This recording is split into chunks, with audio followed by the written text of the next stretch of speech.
Nous avons une conviction en commun, c'est que nous sommes attachés à notre modèle social, attachés à nos services publics, et que ce qui finance notre modèle social et nos services publics, c'est le travail. C'est ce qui nous a conduits depuis 2017 à agir résolument pour le travail. C'est ce qui fait que nous avons aujourd'hui, et je le redis ici, le taux de chômage le plus bas depuis 40 ans, le taux de chômage des jeunes le plus bas depuis 25 ans, le taux d'emploi le plus haut depuis qu'il est mesuré. C'est ce qui fait que là où nous avions à peine 300 000 apprentis chaque année quand le président de la République a été élu en 2017, nous sommes aujourd'hui à 800 000 apprentis chaque année et nous atteindrons bientôt le million d'apprentis dans notre pays. Cette action et ce bilan en matière d'emploi et de chômage, il a évidemment un impact direct sur les finances publiques. S'il n'y avait pas eu cette baisse du chômage, ce serait 40 milliards d'euros de recettes en moins pour l'État et pour la sécurité sociale. Oui, nous le croyons profondément, agir en faveur de l'emploi, lutter contre le chômage, c'est évidemment agir pour nos finances publiques. C'est une réforme non pas d'économie, mais d'activité et de prospérité pour qu'il y ait davantage d'emplois dans notre pays.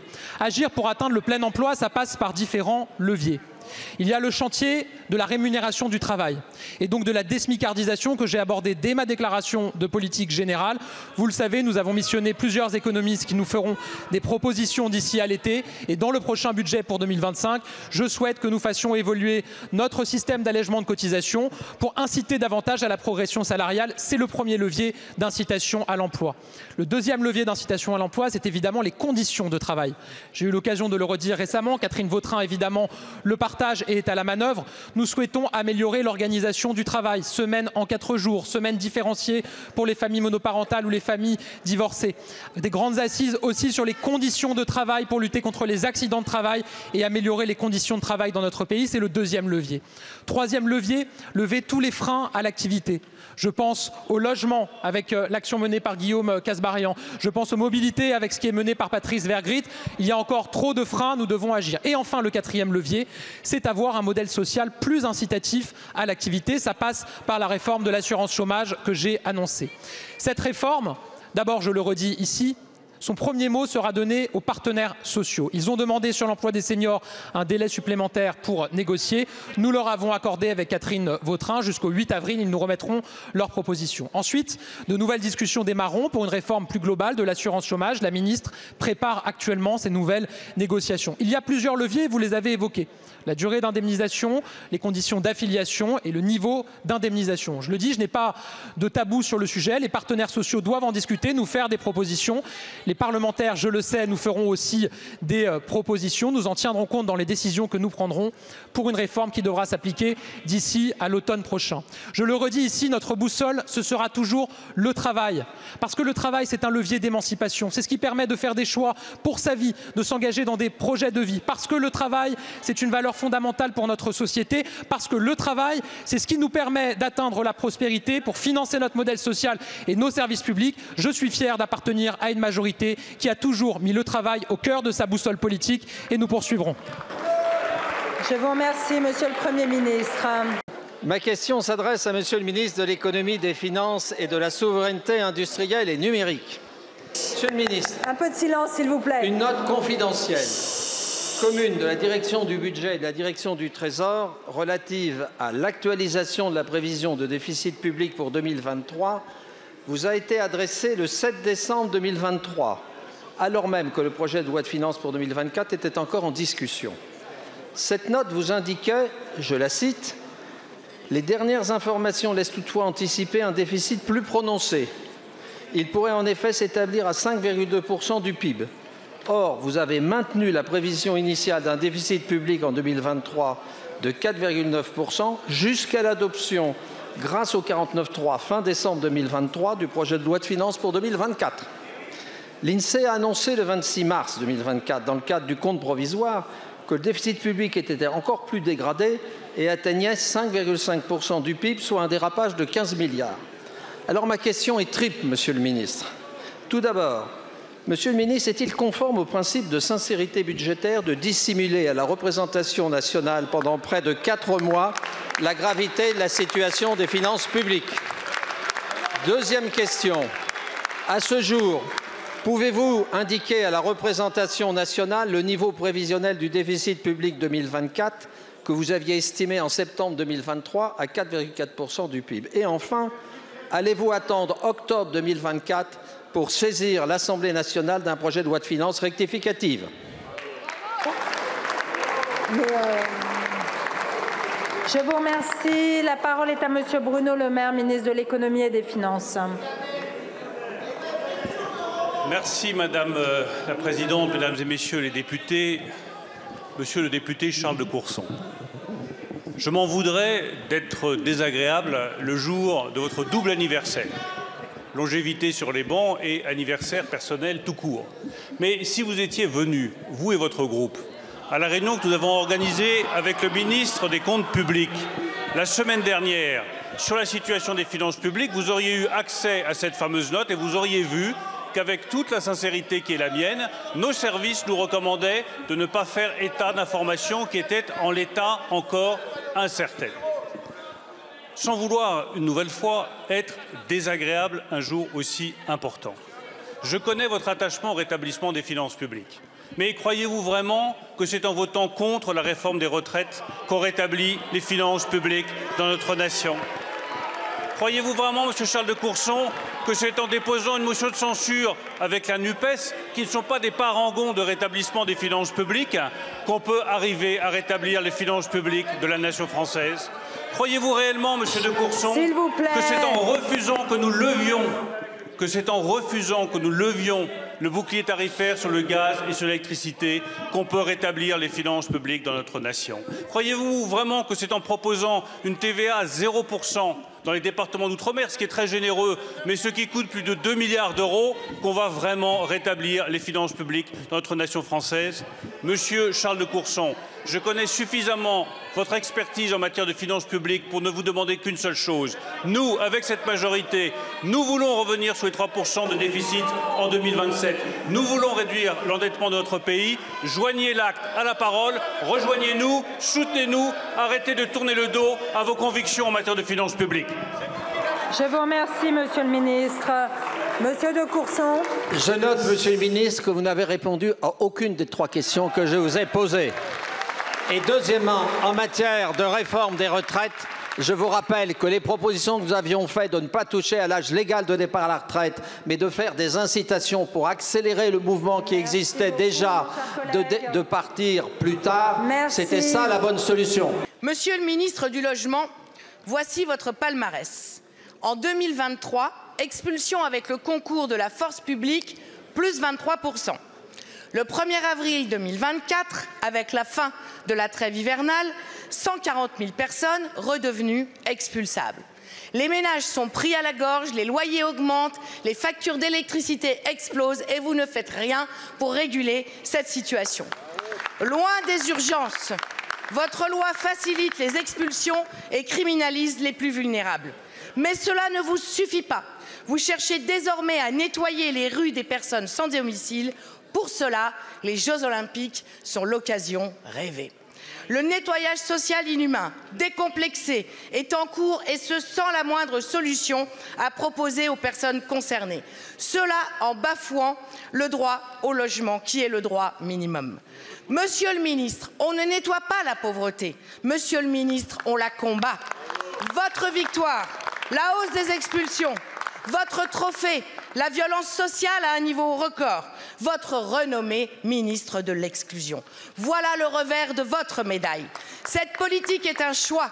Vous avez trouvé l'argent pour construire 14 500 logements pour les athlètes. Il y a en Île-de-France 10 700 personnes qui sont sans abri. Donc, vous avez les moyens de construire en urgence.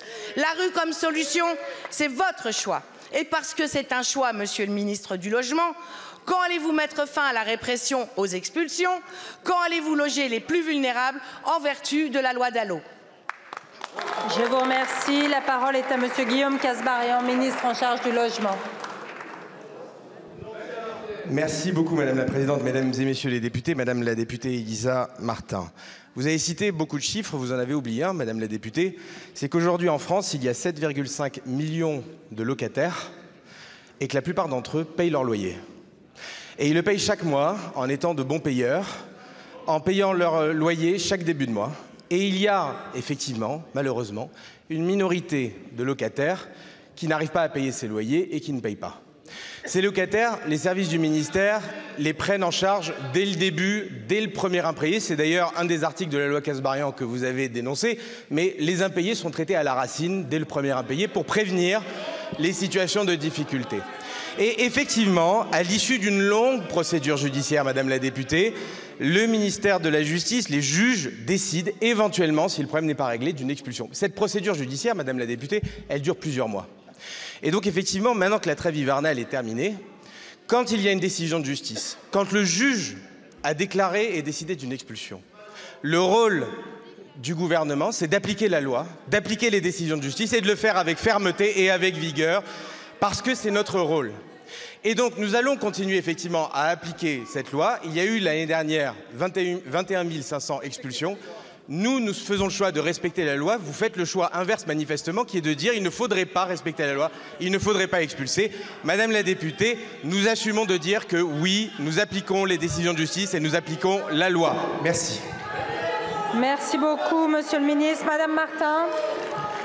Monsieur le ministre du Logement, je vous invite à aller sur le terrain avec les ONG pour que vous puissiez confronter ce que vous dites à la réalité. De surcroît, puisque vous parlez des locataires qui payent leur loyer, alors j'en conclus que vous allez les protéger de Airbnb et du fait qu'ils soient exclus de leur logement au profit de cette plateforme pour les Jeux Olympiques. Je vous remercie, Monsieur le ministre. Madame la députée, je ne vous ai pas attendu pour aller sur le terrain. Vous devriez non seulement écouter les locataires qui payent leur loyer et qui disent « nous on paye et donc on respecte les règles », vous devriez aussi écouter les propriétaires qui parfois souffrent après des années et des années d'impayés et qui demandent à ce que le droit, la loi, la justice soient respectés. Quant à Airbnb, nous sommes sur le sujet parce que l'un n'empêche pas l'autre. Il y a une proposition de loi qui a été votée par l'Assemblée nationale. Elle sera inscrite au mois de mai. Nous agissons, Madame la députée, sur tous les fronts. Merci. Merci, Monsieur le ministre. Nous apportons tout notre soutien aux professeurs, au personnel, à leurs syndicats, aux parents d'élèves, aux élèves qui manifestent aujourd'hui pour défendre et améliorer ce qu'il y a dans une République réelle de plus important, de plus grand, de plus beau, de plus indispensable, à savoir l'école publique, gratuite, laïque et obligatoire.